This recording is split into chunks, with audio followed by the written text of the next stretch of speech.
Welcome back to the GSMC Chip Shot Football Podcast to wrap up today's last segment, I should say, with the final segment being more scheduled talk on the AFC North. Funny enough, I just finished talking about the Steelers and how hard their end of schedule is in 2024, but it was actually the Ravens who kind of spoke out about being upset about their schedule. It seems like the NFC, the entirety of the NFC, except Cincinnati, aren't happy with their schedule or have very good reasons not to be happy with the schedule. I mentioned Cleveland, Baltimore, and Pittsburgh have the three toughest schedules in the NFL based on opponent win percentage from last season, and sort of how the Ravens got to this point and why they are or have reason to be upset is for a few reasons that I listed out on here.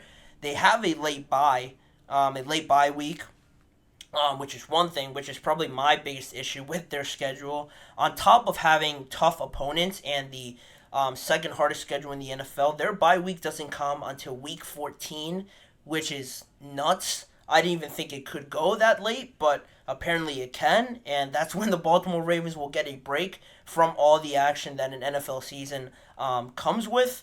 Both of their Monday Night Football games are on the road, so that's something else that isn't ideal.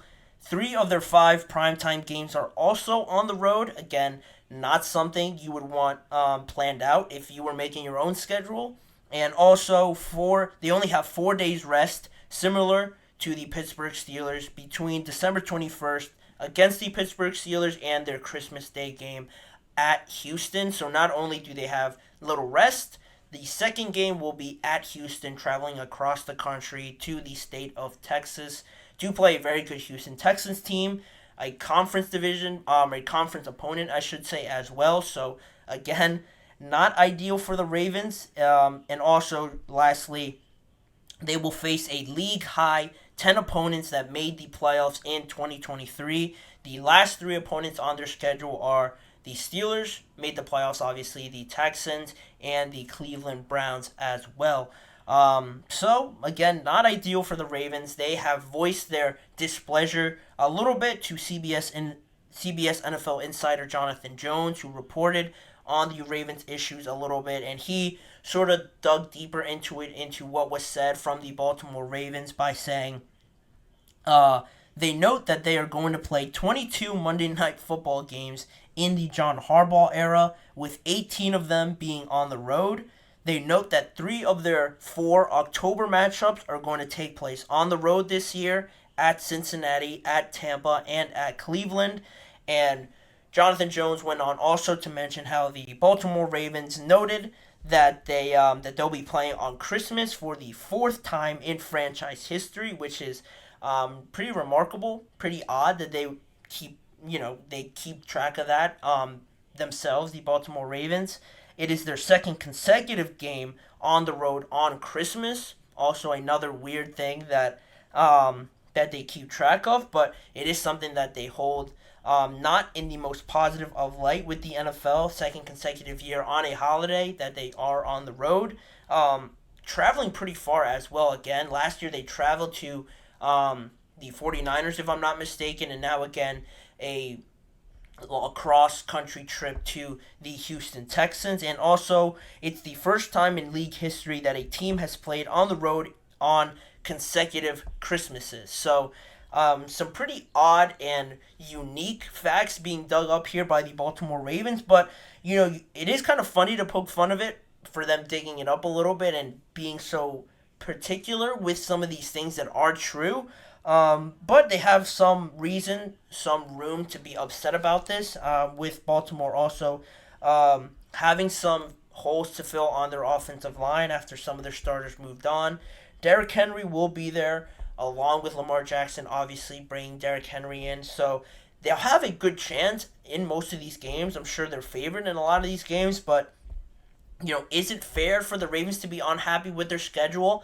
I think they have reason to be. I think with all the things that I listed out on here and how they communicated it a little bit to CBS NFL insider Jonathan Jones, I think there is some room there to be upset about it. The AFC North just got killed this year with how these schedules fell, except the Cincinnati Bengals, which is pretty crazy. I know there is some room there to kind of give out to the Bengals for going through last season without their starting quarterback. So I guess you could kind of give them a little bit of leverage there, a little leeway to get an easier schedule. But they have, I think, the 16th easiest schedule, or the 16th hardest schedule, excuse me, in the NFL. Compared to the Ravens, Steelers, and Browns getting the top three, I think that's a pretty big discrepancy there. But it is what it is. My biggest issue with the Ravens, if I was a Ravens fan and I saw the schedule, is that Week 14 bye.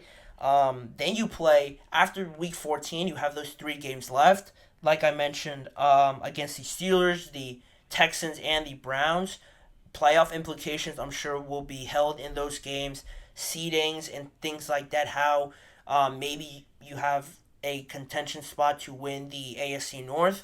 Coming right off of the bye into those 3 games is certainly not easy, and how late it is just sort of raises the risk of getting injured in those 14 consecutive weeks that you have to play football. It's unheard of. I don't think I remember a bye week being this late, or maybe I just haven't been paying attention to whichever team had it this late. But for the Ravens to get it, I think it is my biggest issue, certainly with this schedule for the Ravens. There's a lot of travel, too, in certain points, and also quick turnarounds with the Ravens schedule as well. Not ideal, again, if you're trying to rest up, trying to feel any sort of comfortability in your journeys throughout an NFL schedule. To have quick turnarounds and a lot of travel isn't ideal for these players. And also, it makes it a lot harder for the Ravens to repeat, obviously, as that number one seed, as that division champion, with Cincinnati having one of the easier schedules in the NFL.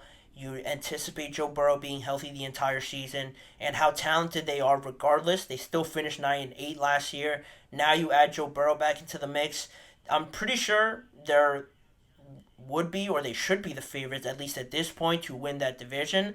They have good reason to. Like I mentioned, the talent and everything like that. Every time Joe Burrow plays most of the regular season healthy, they get to at least the AFC Championship games. So for the Ravens to repeat as champions, it will be tough with with the way the schedule laid out. But I think they have the best chance out of anybody to do it. The Bengals, Deshaun Watson, I'm not really convinced by him yet. How that offense looks as well. They have a great defense, but offensively, if your quarterback's not there, you do struggle to win. The Steelers, new quarterback, trying to figure out the offensive line. Same deal with them. The Ravens have the best chance because you have Lamar Jackson, you bring in Derrick Henry. That defense is still formidable, and offensively, it's not like you need a bunch of playmakers with the sort of running style that Lamar Jackson and the Ravens like to run. So they have a great chance of doing it, but it's going to be extremely hard, and I share in their ill feelings towards the NFL on how hard they made their schedule, as well as the Pittsburgh Steelers schedule. But we're going to be in store for a lot of great games with these schedules being as tough as they are, but they will produce a lot of great games. I'm looking forward to it a lot.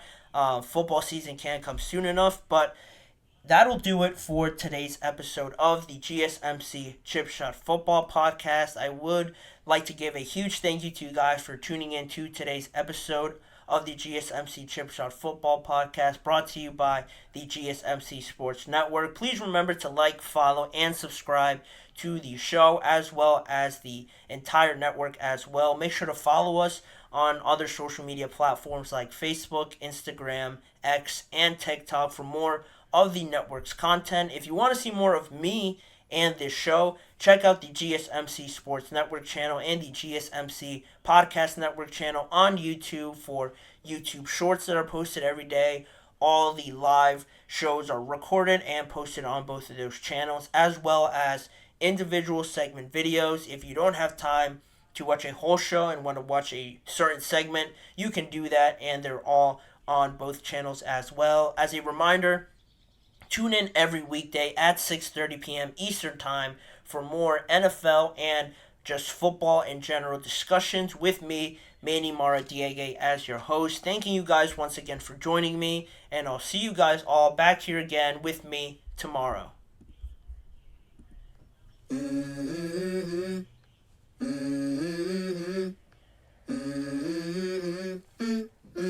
Let's go. I wake up to a little bit of drool on my pillow, feel like it's gonna be a bad day. Yeah, I'm tired of shit, and the coffee ain't hit yet, damn, ain't that great. I don't wanna go to